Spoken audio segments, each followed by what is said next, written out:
Hey guys, welcome back to the channel. I'm Jake ELLENBOGEN, and today we'll be talking about the Atlanta Falcons. We are going to talk about them. If you guys already missed it, we talked about the Arizona Cardinals. It's our season preview series. We're doing all 32 teams, so if I don't talk about your team in this video, please do not downvote this like the last video. Would really appreciate if you hear me out on this. I'm literally covering all the teams, so you will get your opportunity. Thank you, and I'll move on. So the Atlanta Falcons, interesting team. Last year they finished 4-12. They go through a firing of Dan Quinn. They pick up first-year coach in Arthur Smith. They actually had an interim coach that's now the Rams defensive coordinator, Raheem Morris. But now they have Arthur Smith, a offensive mind that I really enjoyed at Tennessee. You see what he did. You could argue he was really big time in turning around Ryan Tannehill's career and just everything that they did with that offense, including A.J. Brown, Derrick Henry, all of that. With that said, the thing that intrigues me the most about Arthur Smith, maybe not the most, but something that very much intrigues me, is the fact he brought in Dean Pease, who's one of these legendary defensive coordinators, a guy that worked with the Patriots. He worked at the Titans. He follows him from the Titans to the Falcons, took a year off from coaching, wanted to come back, wasn't sure if he was going to come back, but decided to come back because he felt like this was the right opportunity. And Dean, I agree with you. I think this was the right opportunity. It may not be their year this year. And when I say may not, it will not. The Falcons are not winning a Super Bowl this year. They're just not doing that. But I think that they will compete, and I think over time you could be looking at something like that, especially with Arthur Smith at the helm. But moving into it, Dean Pease, let's talk about his defense real quick before we get into the players. This is somebody that has run a 3-4 pretty much the majority of his career, and now just talking to him, reporters have been able to gather that they're going to run a multiple defense, very similar to what New England pretty much always does. And on top of that, they're going to have the back end of the defense stay fairly simple. His words used in that way. He wants to blitz from everywhere. So that's just to give you a little bit of an idea. I don't think the thing I liked about Dean Pease in his press conference, or rather an interview with him, I noticed, is that he was big on putting players in position to succeed, the best position for the player, and not trying to force them into his defense. And I love hearing that, and that makes me happy because we're going to move on here. Full roster. We're going to go through the offense. We'll go to the defense. Starting off, Matt Ryan. What can you say about the guy? Okay, I can tell you right now, I could do a separate video on Matt Ryan. I think the world of him. I think he is criminally underrated. You look at a multiple-time Pro Bowler, a MVP. This is a guy that's 9th all-time in passing yards. At this very moment, he's 10th all-time in passing touchdowns. He's thrown over 15 interceptions just twice in his career, and he's thrown at least 20 touchdowns 12 times in a row. And on top of that, he's thrown over 4,000 yards 10 years in a row. So he has actually been a model of consistency, despite what you might hear about all the Matty Ice jokes and losing in the Super Bowl. That had to have been tough, but this is somebody that also put up 28 points in the Super Bowl. Yes, they were up 28-3. We hear it all the time, but that's also somebody, that means the defense had to give up those points as well. So it's not all on Matt Ryan. When you look at the 55,767 passing yards of his career, 65.4 career completion percentage, 347 touchdowns to 158 interceptions, you look at a guy that not only was thriving, and you could argue he had plenty of talent around him, but was thriving and being consistent, but he doesn't turn the ball over a ton either. 158 interceptions in his career is a really good number for Matt Ryan. So why is everybody trying to say this guy's done? I don't think last year he was that bad. He stayed relatively consistent. He still threw over 4,000 yards. I think the problem is he got hurt during the season. He got hit a lot, and he's going to continue to get hit a lot because you're working with a younger offensive line, which we'll get to. But Matt Ryan, the fact of the matter is this: I feel comfortable with Matt Ryan. The Falcons do. That contract, there's a reason they restructured it. They want to keep him, and that is not an easy contract to move. They didn't go out and get a quarterback or anybody like that. They drafted Kyle Pitts.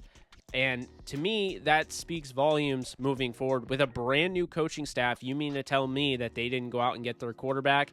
that means they're high on Matt Ryan, and don't expect anybody to give up on him with this organization just yet. They also have A.J. McCarron as their backup and Felipe Franks, a developmental quarterback who is intriguing in a little bit of a sense. Not somebody I would expect to be a true backup. That's a guy that they're going to have to develop. Moving on, you have running back Mike Davis. He's 28 years old. He just played his first meaningful season in the NFL and actually had to start 12 games in replace of Christian McCaffrey. When you look at what he's done in his career, it's not all that impressive. And I'll be honest with you, I don't even think many people realize this. The people that are drafting him high in their fantasy drafts right now, I don't think they realize it. This guy's had 412 carries for 1,531 yards. The yards per carry average has been below 4 in that 3.7 to 3.9 territory. It was last year, despite having a somewhat solid season, going over 1,000 yards in total yards from scrimmage. He hasn't been amazing, so that's going to be an interesting thing. They opted not to look at the running back position, a big name, in the draft. They ended up going with 2 UDFAs, Huntley, and then, of course, the other guy that I really like is Javian Hawkins from Louisville, a guy that I think you need to keep in mind. He's going to have an opportunity on this roster. On top of that, they signed Cordarrelle Patterson, the wide receiver, turned into a running back. He will play running back. They've already confirmed that.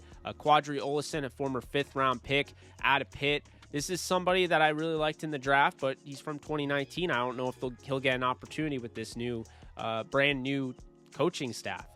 Tony Brooks-James from the Oregon Ducks, and to me, I look at this running back group as there's a lot of opportunity. I don't think Mike Davis is a full-on bell cow running back. I think you'll see opportunities for Cordarrelle Patterson, Olison, and I do think you'll see Javian Hawkins, make this roster, and we'll see from there. But he's a UDFA that probably should have been drafted, had some really good tape, I thought, at Louisville.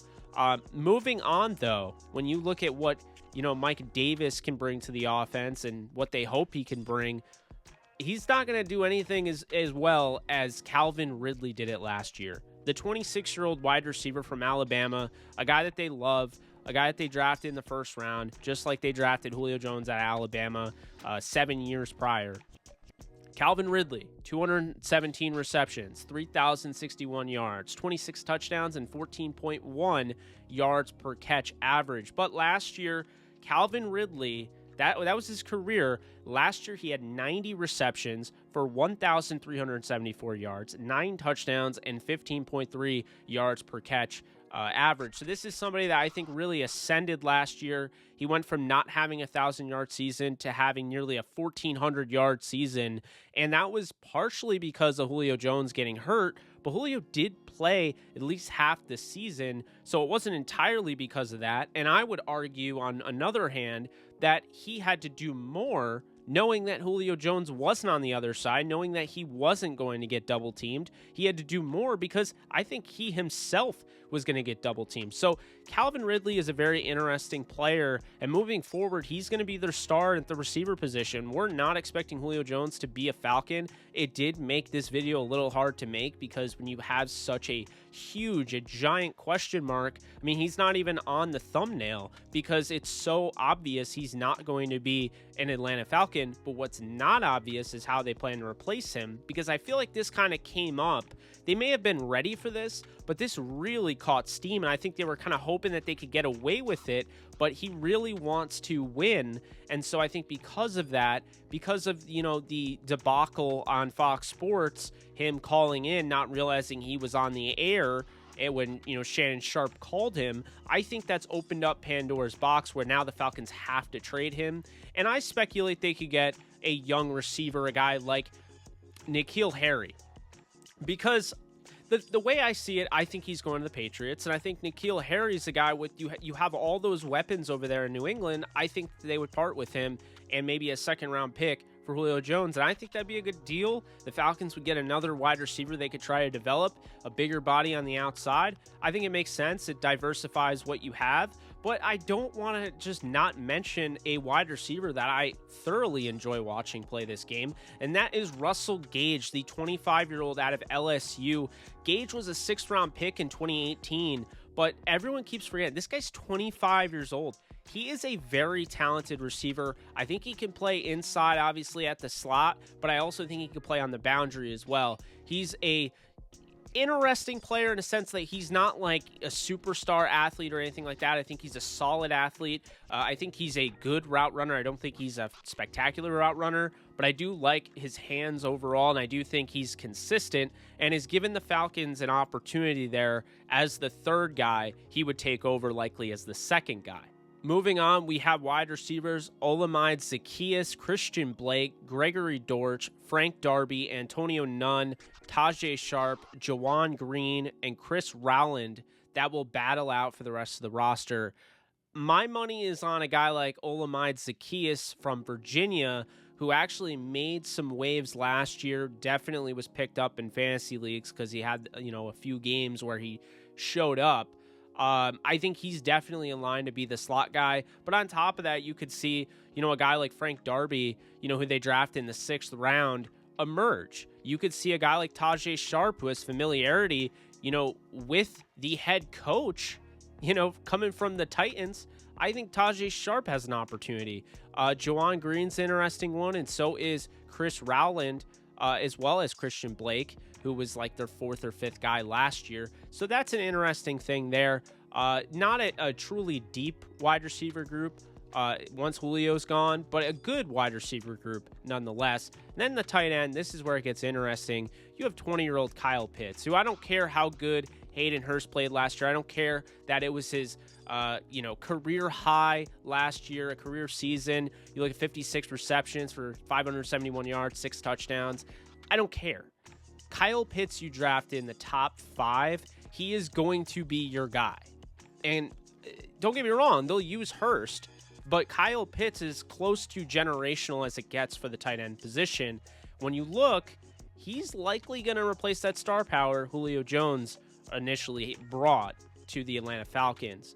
We move on to the offensive line. We'll go over it pretty quickly. Jake Matthews, obviously this is somebody that they trust. He's a, first-round pick from the 2014 draft and has been a model of consistency. He's still only 29 years old. People forget about that.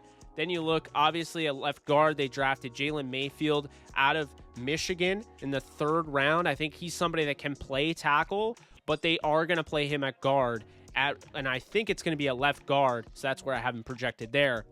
Here's an interesting one. It's kind of a tug-of-war battle between Matt Hennessy, last year's 3rd-round pick, and this year's 4th-round pick, Drew Dahlman.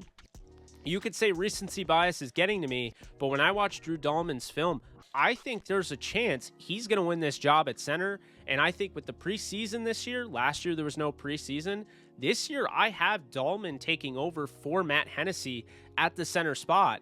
So we will see, but that's what I have as of right now. Chris Lindstrom, the 1st-round pick from 2019 out of Boston College, no-brainer, right guard, plug-and-play guy. We knew that all along. He's going to provide that. And then at right tackle, you have Caleb McGarry, also 1st-round pick from 2019. They traded up to get into the draft with the Rams. The Rams traded back and took Taylor Rapp. He's a guy that they like. I'm not as high on. They do have Matt Gano, who's an interesting prospect. He's probably going to be the 6th or 7th man on the offensive line, whether it's Hennessy or Matt Gano. But they have depth, and definitely I think that they've fixed the offensive line in a sense. We will see how Jalen Mayfield does, but I think Matt Ryan has to feel good about what he has there. So moving on to the defensive side with Dean Pease's defense that we alluded to earlier, and I think there's some potential breakout players on this side of the ball. Look, I don't think the Falcons are going to be top-notch. They might not even make the playoffs, but I think they'll be competitive, and I think that's really what you're looking for in a first-year coach in Arthur Smith. But as we've seen before, you look at the Browns and what a brand-new coach did for them, maybe they do something like that. Who knows? But defensive end, Jacob Tiote Mariner, the UDFA out of UCLA, he was actually a very interesting player last year because he wasn't just a guy. He actually ended up finishing and getting a Defensive Player of the Week award in the NFC in the 43-6 blowout of the Raiders. He had a forced fumble and 2 fumble recoveries, including the forced fumble that he caused.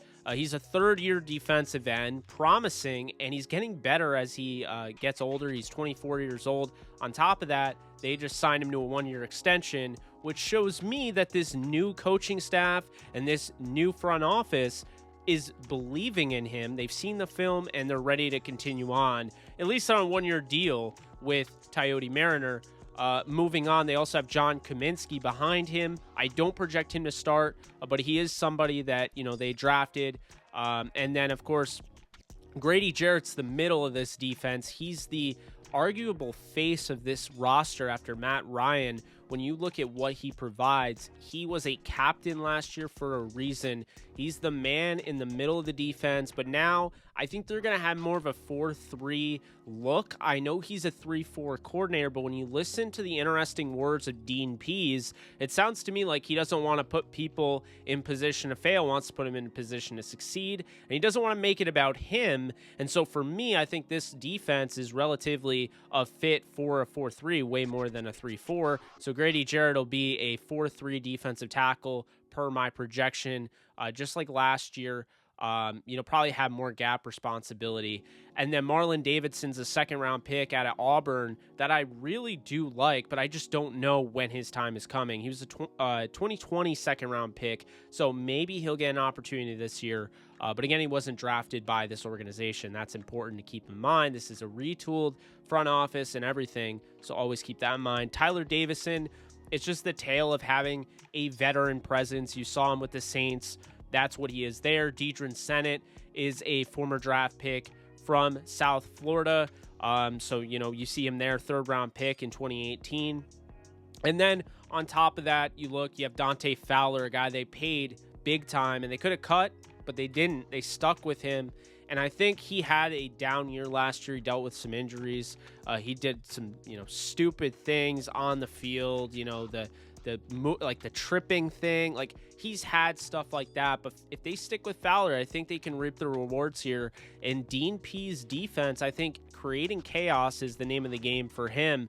And so I think Dante Fowler Jr. could emerge and get back to where he was, at least with the Los Angeles Rams. And then they have Adakumbo Agadenji. Okay, I probably pronounced that name wrong, but he's somebody that they just drafted in the 5th round.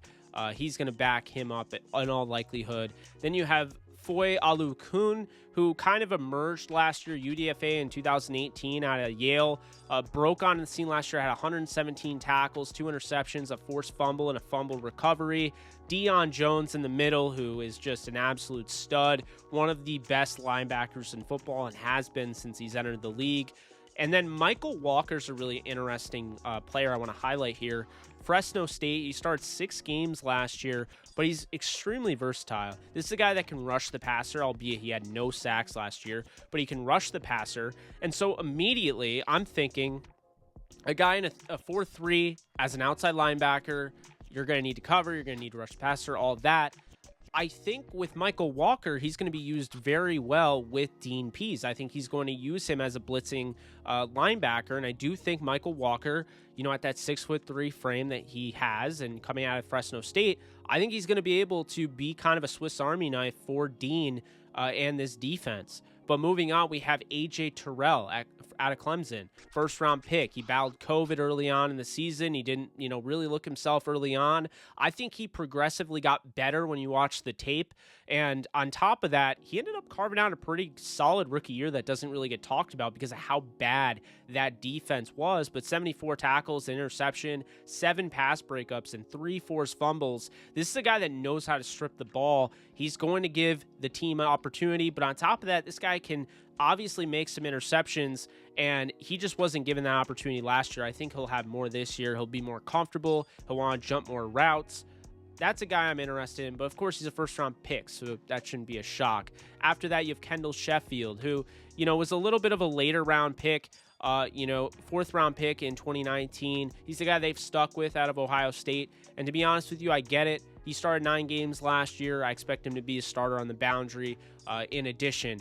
to AJ Tyrell. And then at the nickel spot, they have two guys that I really like. First off, I liked Isaiah Oliver coming out of Colorado in the second round. But on top of that, I really like Avery Williams from Boise State. And he's a guy that they snuck in there in the 5th round that I was looking at for many teams that need help on the special teams avenue. When I went back and watched the tape, he's not just an electric returner, and he will be the Falcons returner, him or Cordero Patterson, but either way, you have options there. Avery Williams is such a solid nickel prospect here. I think he works out very well. And once Isaiah Oliver is ready to move on, or the Falcons are ready to move on from Oliver, Avery Williams is going to be a pest at nickel, and he's going to be a guy that really receivers aren't going to want to line up across from, because he's a physical, feisty little guy. I mean, he's not a tall corner by any means, but I was really impressed with his tape at Boise State. On top of that, you go out, you get Richie Grant out of UCF. This is somebody they really like, and I expect he's going to start, 2nd round pick in this draft. And I know they got Darren Harmon, who was a starter for the Lions. I do think Richie Grant will start at free safety. And they brought in Eric Harris, a guy that had, obviously some talent, and he definitely panned out, for his role with the Raiders, and he could make a play here and there. But Eric Harris, everybody talks about his leadership qualities. So you're getting a guy that's going to be a good leader in the locker room, playing the strong safety position. You added Jalen Hawkins in last year's draft out of California, a guy I like. I mean, Jalen Hawkins is a 4th round pick. I interviewed him. I'm a fan of his. So, I do think that they're better this year than they were last year. And obviously, I think the coach is an upgrade from last year. I know we haven't seen Arthur Smith in action yet as a head coach, but I can tell you right now, it's a lot better than a hot seat Dan Quinn. It's a lot better than Dirk Cutter as your offensive mind. And it's a lot better than having an interim coach. And it's nothing against a guy that I respect in Raheem Morris. It's everything against the fact that they basically threw Raheem Morris into the fire with not much to work with, and he tried his best. Other names that I didn't mention, Darren Hall, a 4th round pick out of San Diego State at corner. Keep an eye on him. And another guy, Errol Thompson, a UDFA linebacker. You're going to want to keep an eye on him. But that is the Atlanta Falcons preview. I hope you guys enjoyed. This is a lot of fun for me doing this series, so I hope you guys are enjoying the series as much as I am making it. I love doing extra research and watching more film. Watched a ton on Coyote Mariner today.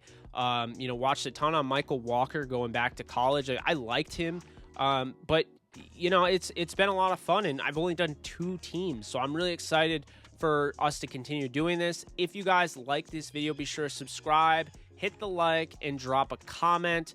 Appreciate you guys. You guys take care, and I will see you soon. Later.